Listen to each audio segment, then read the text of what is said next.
ஒரு நாள் காலையில் ஒருவன் எழுந்திருக்கிறான் பாதுகாப்பான நிலையில். 3 வேளை உணவு அவனுக்கு இருக்கிறது, அன்றைய உணவு இருக்கிறது, ஆரோக்கியமான உடல்நிலையை அல்லாஹ் கொடுத்திருக்கிறான். இவன் யார் தெரியுமா?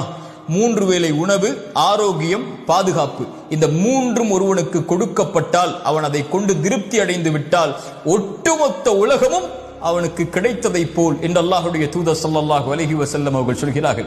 இன்று மனிதன் அது இல்லை இது இல்லை, எனக்கு அல்லாஹ் அதை கொடுக்கவில்லை இதை கொடுக்கவில்லை என்று அல்லாஹ் கொடுத்ததை மறந்து விடுகிறான். தூதர் ஸல்லல்லாஹு அலைஹி வஸல்லம் யாரை முன்னுதாரணமாக சொல்லுவது?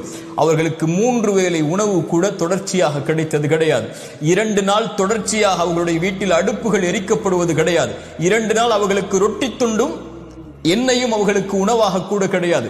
பசிக்காக வயிற்றில் 2 கல்லை சுமந்து அந்த பசியை கட்டுப்படுத்தி வைத்திருந்தவர்கள். அல்லாஹ்வுடைய தூதர் ஸல்லல்லாஹு அலைஹி வஸல்லம் உடைய வாழ்க்கை இப்படி வறுமையிலும் ஏழ்மையிலும் பசியிலும்